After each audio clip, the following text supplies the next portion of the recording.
Shalom, Assalamualaikum warahmatullahi wabarakatuh. Perkenalkan, nama saya Ibu Fernando Tarimakase, NPM 19700651679, Program Studi Sistem Informasi. Pada kesempatan kali ini, saya akan menjawab UAS dari mata kuliah Pengembangan Sistem Informasi kelas R01. Oke, langsung saja kita masuk ke dalam videonya. Kita masuk ke dalam soal nomor 1, yaitu sebutkan satu software di sekitar kalian dan jelaskan proses pembuatannya. Jadi di sini saya mengambil software yang bernama WinRAR. WinRAR adalah sebuah software yang sangat berguna bagi para pengguna PC zaman sekarang sebagai media untuk menangani dan juga mengontrol file berkas yang ingin mereka kelola. WinRAR juga adalah software pembuat file berekstensi RAR, atau dengan kata lain software kompres yang akan memperkecil ukuran file, lalu kemudian file tersebut akan berubah menjadi RAR. Kemudian ini adalah langkah-langkah dalam pembuatan atau cara penggunaannya. Untuk mengompresnya cukup mudah, yaitu dengan cara jika kamu adalah orang yang ingin melakukan semua hal dengan simpel, maka kamu bisa melakukan cara ini. Jadi yang pertama itu kita bisa menyiapkan file yang ingin kita kompres.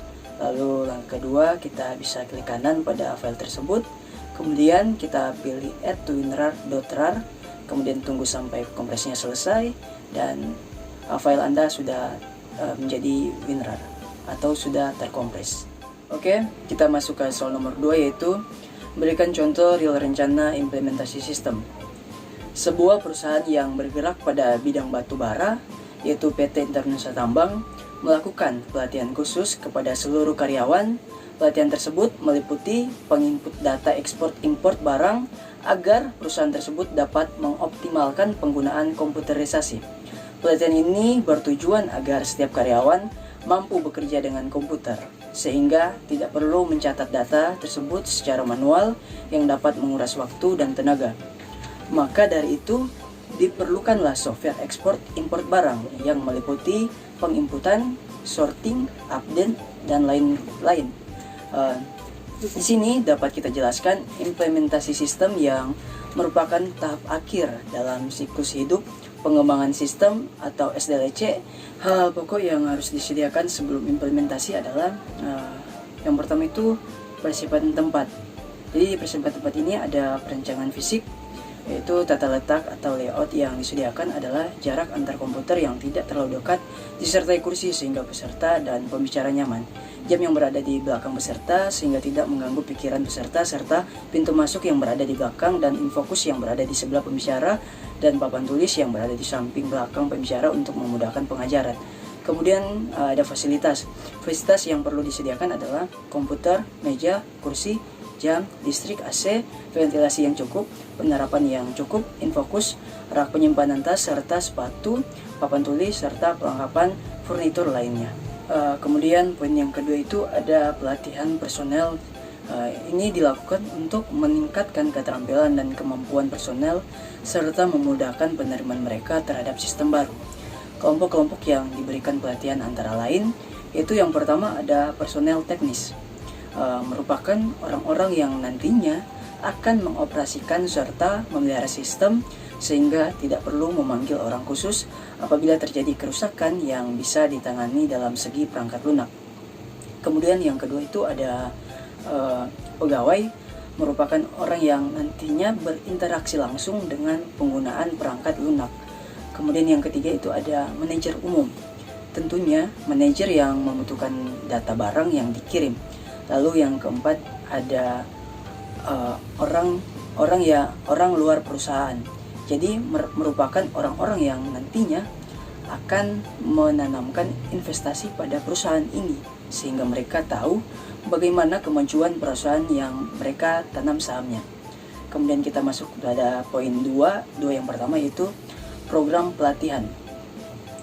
Jadi pelatihan dapat dilakukan secara tutorial atau kelas, meliputi yang pertama itu pelatihan in-house, kemudian yang kedua ada pelatihan yang disediakan vendor, kemudian yang ketiga ada pelatihan jasa luar.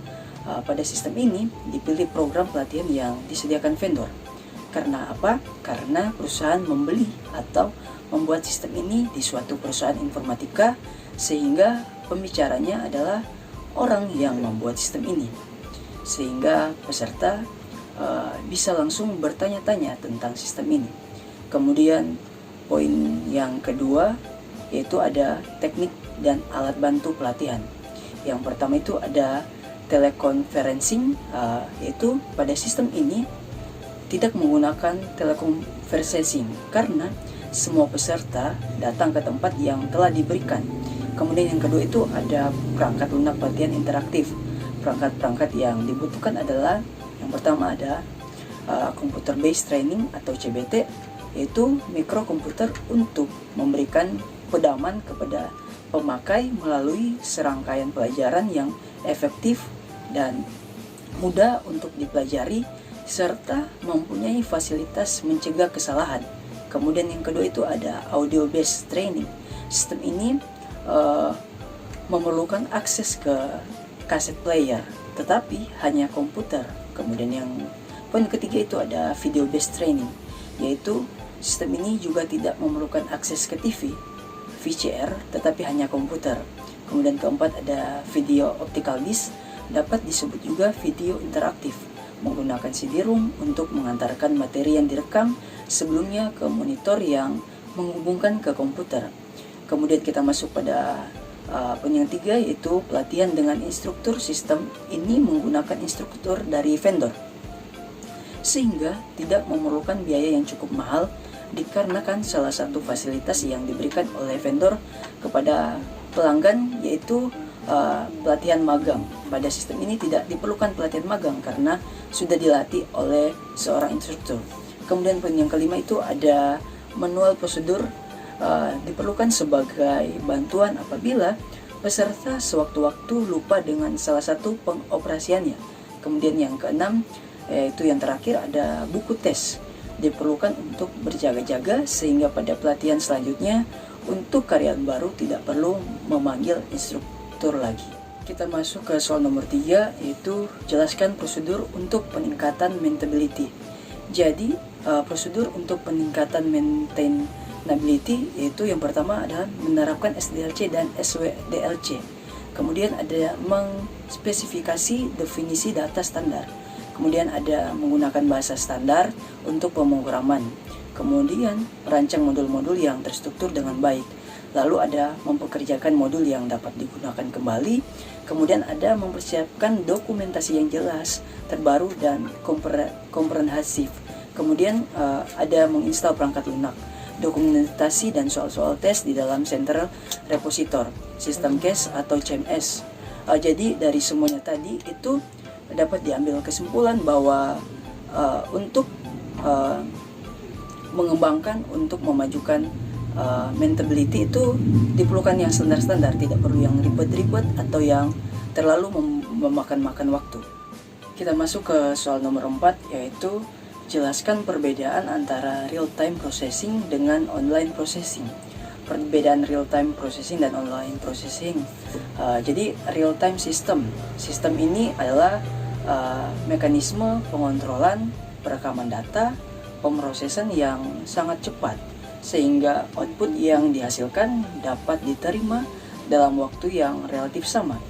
Jadi perbedaan dengan sistem online adalah satuan waktu yang digunakan real time biasanya 1/100 atau 1/1000 detik, sedangkan online masih dalam skala detik atau bahkan kadang beberapa menit. Perbedaan lainnya yaitu online biasanya hanya berinteraksi dengan pemakai, sedangkan real time berinteraksi langsung dengan pemakai dan lingkungan yang dipetakan. Kemudian kita masuk dalam poin kelebihan pemrosesan secara real time.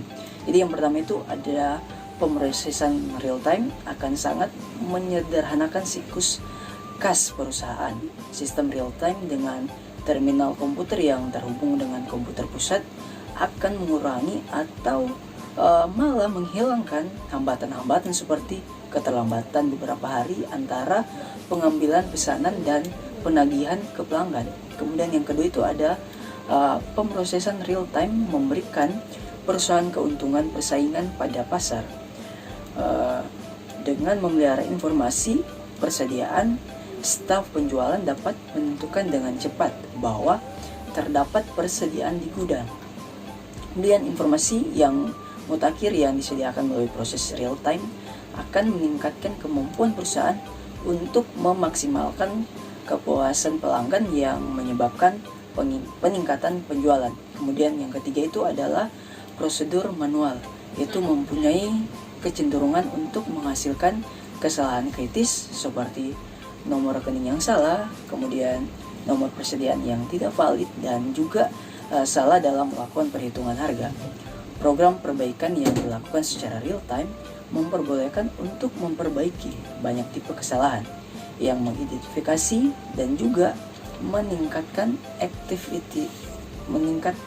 efektivitas serta efisiensi dari operasionalnya. Kemudian yang keuntungan keempat itu ada pemrosesan secara real time akan mengurangi pemakaian kertas. Kertas dokumen mahal untuk dibuat dan sering rusak. Dokumen elektronik sangat efisien, efektif, dan juga sangat berguna bagi jejak audit. Kemudian kita masuk dalam online processing atau pengolahan interaktif atau online, yaitu definisinya itu adalah data langsung diproses saat itu ketika dimasukkan. Pengguna biasanya hanya harus menunggu waktu yang singkat untuk jawaban. Seperti game, kemudian ada pengolah kata, sistem pemesanan. Jadi pengolahan interaktif atau online mengharuskan pengguna untuk memasuk input. Keuntungan dari online tersebut yaitu interaktif atau pengolahan online memungkinkan pengguna untuk input data dan mendapatkan hasil dari pengolahan data yang segera. Kemudian online processing ini adalah sebuah sistem yang mengaktifkan semua periferal sebagai pemasok data dalam kendali komputer induk.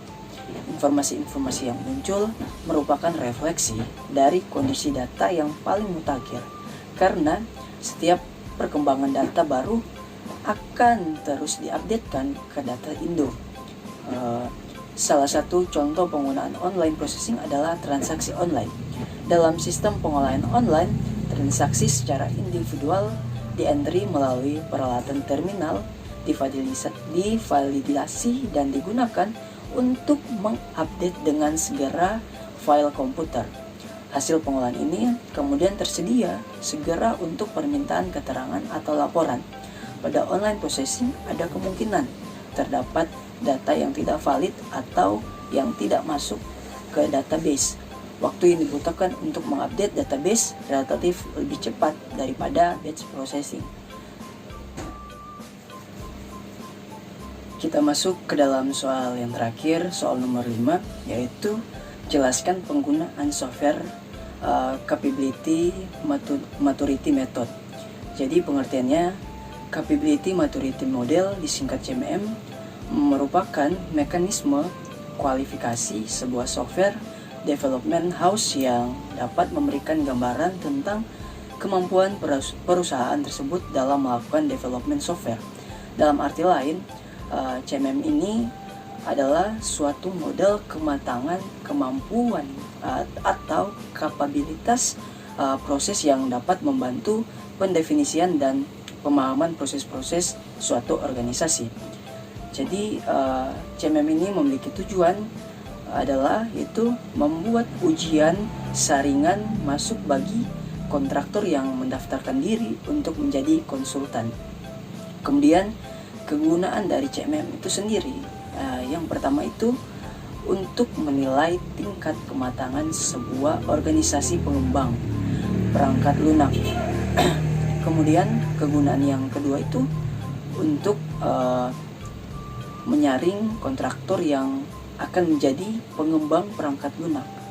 Kemudian untuk memberikan arah akan peningkatan organisasi bagi top manajemen di dalam sebuah organisasi pengembang perangkat lunak. Lalu keuntungan yang terakhir itu ada sebagai alat bantu untuk menilai keunggulan kompetitif yang dimiliki sebuah perusahaan dibandingkan perusahaan pesaing.